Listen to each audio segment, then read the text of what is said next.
নূর হোসেন কাসেমীকে ষড়যন্ত্রমূলকভাবে হাসপাতালে গিয়ে গোয়েন্দা সংস্থার লোকেরা হাসপাতালকে ব্ল্যাকমেইল করে, কব্জা করে, নিয়ন্ত্রণ করে, কোন প্রাণঘাতী ঔষধ প্রয়োগ করে নূর হোসেন কাসেমীকে তারা হত্যা করেছে।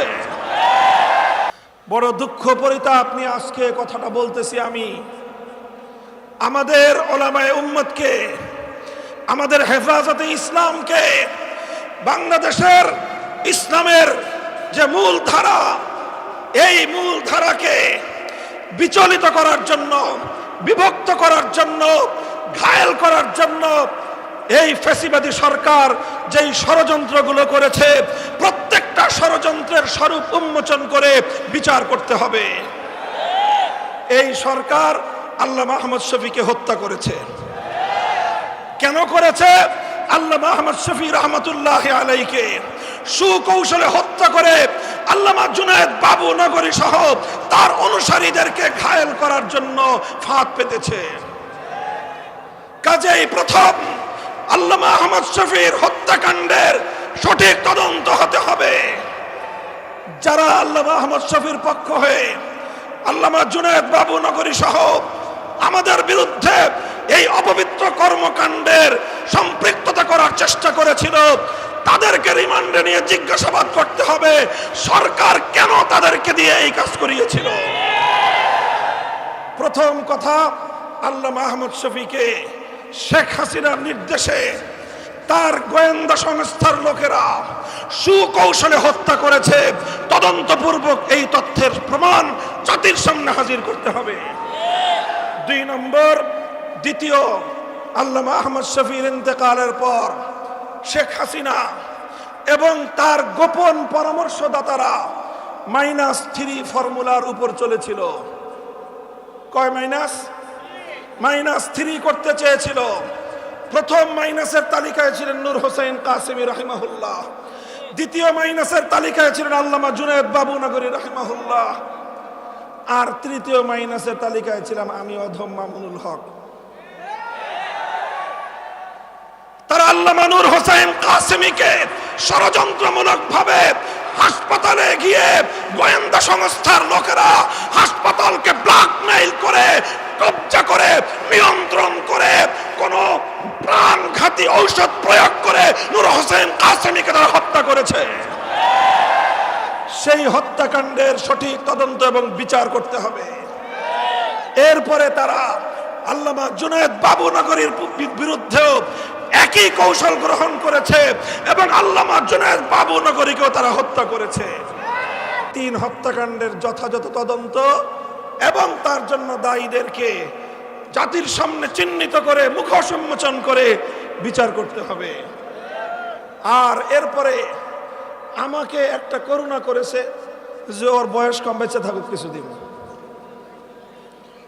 আমাদের 3 মুরব্বীরে মারছে, আল্লাহ জানে ওদের মধ্যে কেউ হয়তো আমার প্রতি তার একটু দয়া হয়েছে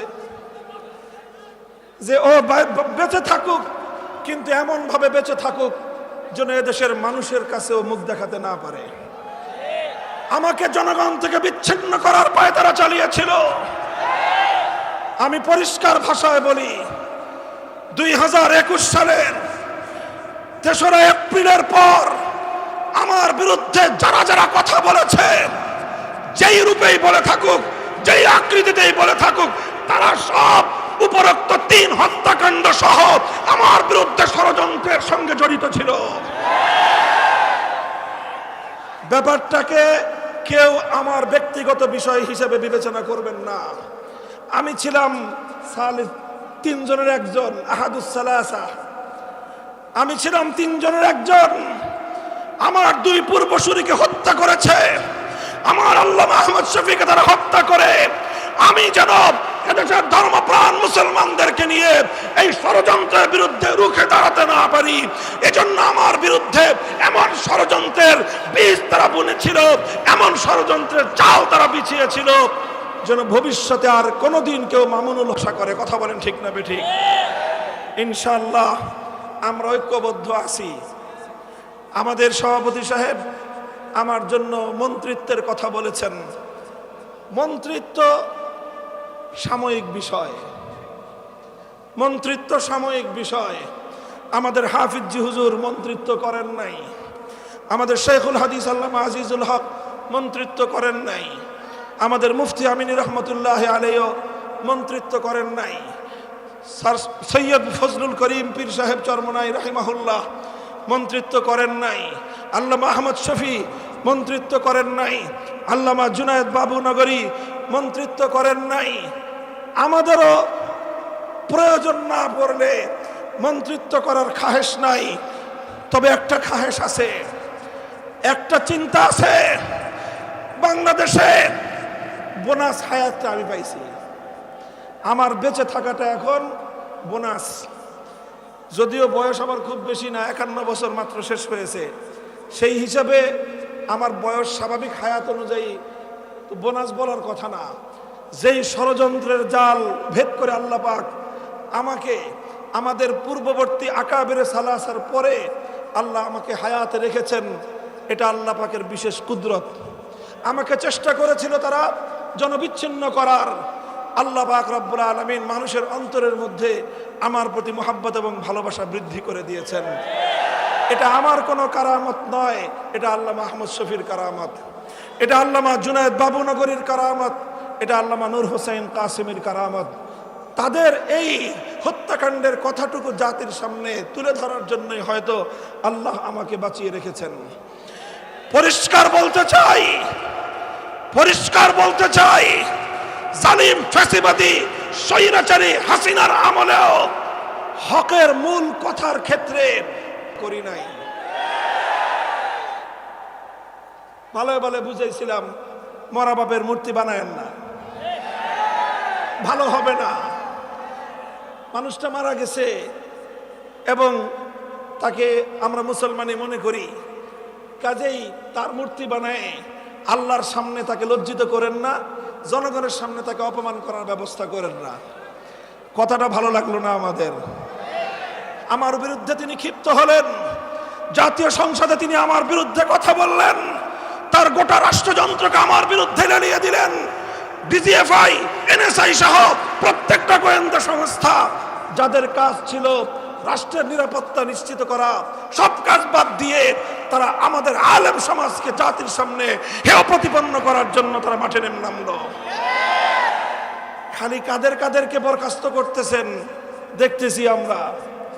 আমাদের ওই নাটকের সময় কারা কারা ছিল অনেকের চেহারা আমার মনে আছে। কারা কারা আদালতে আমাকে উঠানোর সময় আমার আইনজীবীকে পর্যন্ত হুমকি দিয়ে আদালতের কাঠগড়ে আসতে দেন নাই, চেহারাগুলো আমার মনে আছে। আদালতে থাকবে বিচারক আর আইনজীবীরা। আমাকে আদালতে উঠানোর সময় সশস্ত্র বাহিনীর সদস্য সেখানে উপস্থিত কেন ছিল, প্রশ্নটা আজকে করলাম না, প্রয়োজন হলে ভবিষ্যতে করব। মনে রাখবেন, মনে রাখবেন, আলেম সমাজকে জাতির কাছ থেকে বিচ্ছিন্ন আপনারা করতে পারবেন না। কারণ উলামায়ে কেরাম আল্লাহর জন্য কাজ করেন, আল্লাহর দ্বীনের জন্য কাজ করেন, হকের ঝান্ডা সমুন্নত করার জন্য কাজ করেন। জীবনের পরোয়া করার সময় নাই। বলে দিয়েই আবারও বলছি, হিন্দু ধর্মাবলম্বীরা তারা তাদের মন্দিরে মূর্তি কয়টা বানাবে সেটা নিয়ে আমাদের মাথা ব্যথা নাই।